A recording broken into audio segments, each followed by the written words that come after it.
Hey Spectrum, Ark and Natalie here with some noise for this week. Let's jump right into announcements. The Cash Information Night is this Thursday at 6 p.m. on Zoom. The Zoom link should be in your emails. Right after that, at 7, the math teachers will give information on the same Zoom link. Speaking of Zoom, let's zoom into our next story on the tape murals by Mrs. Favre's room. Take it away, Jordan and Taylor. Art classes aren't always required, and these students have took the extra time to make art around the school to add a pop of color to the walls. I really like seeing the students do things that are creative in a way that's not a class assignment. It's kind of fun to be with other people and work on your own thing. It's just something different. Everything in school is the same, and I'm always in the CCC for RTI, but something different and fun. Tape murals have been around for a long time and are created by many people. So what I did was I presented a PowerPoint on the first day, showing students some examples from an artist in Australia. I was kind of going with when I looked up ideas for tape murals, I saw a lot of mountains, but I wanted to do something colorful as well. So I thought it was kind of cool to do a beauty from within kind of thing with them. The creating of tape murals isn't too much work, and anyone can do it. It's not too difficult, it just takes a while. You just kind of just put tape on the wall until it looks like how you want it to look. Well, you have to sort of sketch out a design on paper, and then you have to figure out your color scheme, and then you have to actually figure out how it's going to sit on the walls and how to deal with corners and such. I think it depends on your ultimate design. For these, if they're trying to do something that's a little bit more abstract and doesn't look like anything specific, it can be easier to kind of make it up as you go along. We have one student who's doing a very geometric snail, and he's about halfway through it, and so that one's been much harder for him to figure out, change it from a piece of paper size to that much larger tape size. Making any type of art can be a getaway and something to do in their free time.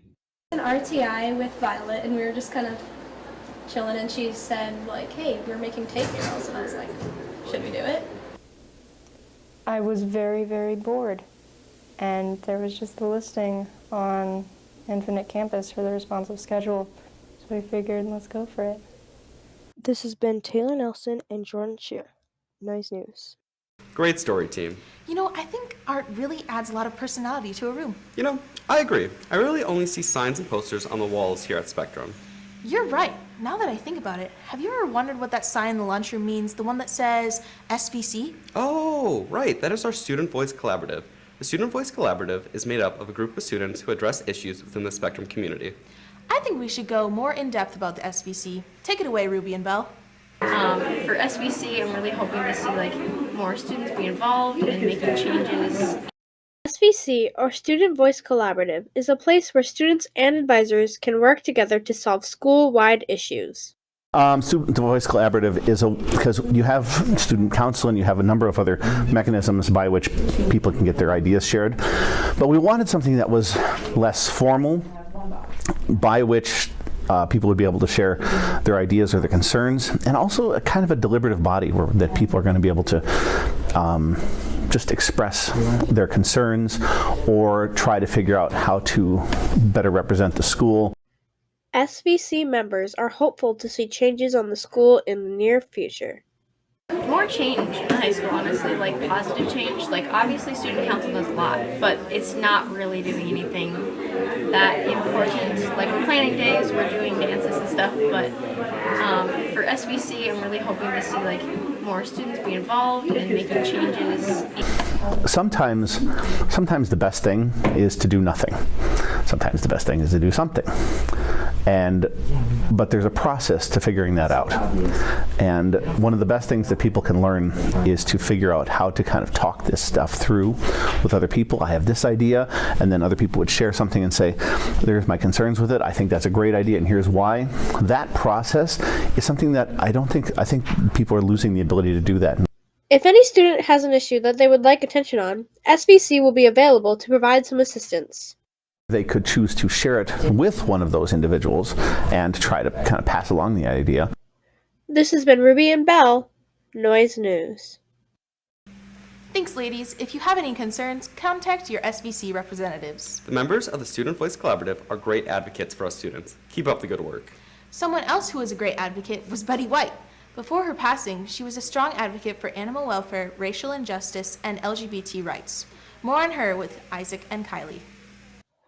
A recent tragedy that has left a mark on everyone is the unfortunate passing of Betty White. What do I know about Betty White? I know that she has been on the screen for decades. She began way back. I remember watching the Mary Tyler Moore Show reruns as a kid when I was growing up, so I remember her being on that.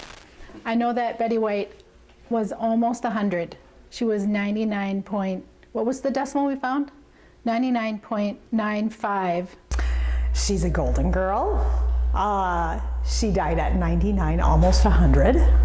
Though most people know the name of Betty White, not many know much about her besides the fact that she was in Golden Girls. Betty White was born on January 17, 1922. She was 17 days away from being 100 years old when she passed. Over the years, she has left a prominent impact on any individual whose path crossed hers. She just shines. She's just had such a great attitude and a big smile no matter what. Betty White has always been a woman who spoke her mind. She was never afraid to say what she thought or what she felt.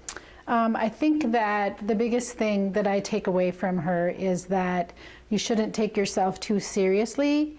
I also have a lot of respect for her with her mission to make life better for animals. She had a very big heart when it came to animals. Throughout her acting career, Betty White received the Outstanding Supporting Actress in a Comedy Series Award in 1975, along with the People's Choice Award for Favorite TV Icon in 2015. She was so iconic that she was even a part of a Snickers commercial in 2010. Mike, what is your deal, man? Oh, come on, man. You've been riding me all day. Mike, you're playing like Betty White out there. That's not what your girlfriend said. Baby. Whoa, That's not cool. Eat a Snickers. Better? Better. Betty White was a positive, upbeat, and comical person who we could all learn a thing or two from. She just was loving and kind and bubbly and happy and all the time.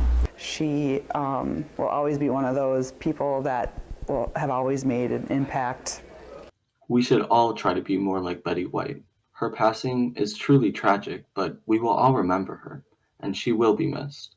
This has been Kylie and Isaac, Noise News. Thanks, team. Next up, Commercial Crew has info prepared on the Singing Valentines. Take it away, Commercial Crew.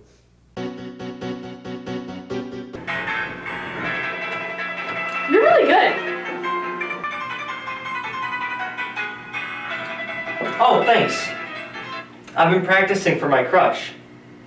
You don't have to do that. You can just get her a singing Valentine. What's that? JD will show you.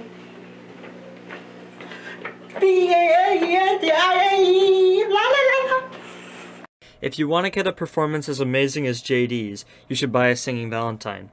They'll be sold during lunches this week and Monday, February 14th. The cost is $3 for one or $5 for two, and they'll be delivered on Tuesday, February 15th. Thanks, Commercial Crew. Before we end today's show, let's hand it over to Ethan with sports. What's up, Spectrum? Welcome back to the sports. As many of you know, after Pep Fest, the boys varsity and girls varsity basketball teams fought Heritage Christian Academy in an exciting duel. The girls team defeated them 63-45, and what a game it was. Just look at the coordination coming out from this team. And as for the boys team, Heritage stood no chance, with a clean victory coming out from Spectrum. The score ended up 77-35, and if you were there, you would know that the crowd could feel the competitive energy of that game. Directly after that weekend, they faced the Morrow Mustangs, and although they didn't win that game, they brought it back the next day, defeating United Christian with an impressive score of 105-38. That same day, the girls' varsity basketball team faced United Christian and won. They were neck and neck, finishing off with a nice score of 44-36. Nice job sweeping the competition, Spectrum. This has been Ethan with the sports. Back to you, Natalie and Arik. Thanks, Ethan. Well, Spectrum, that's all the news we have for you this week. This has been Natalie. And Arik. Keeping you in on the noise. So how's the new semester going for you?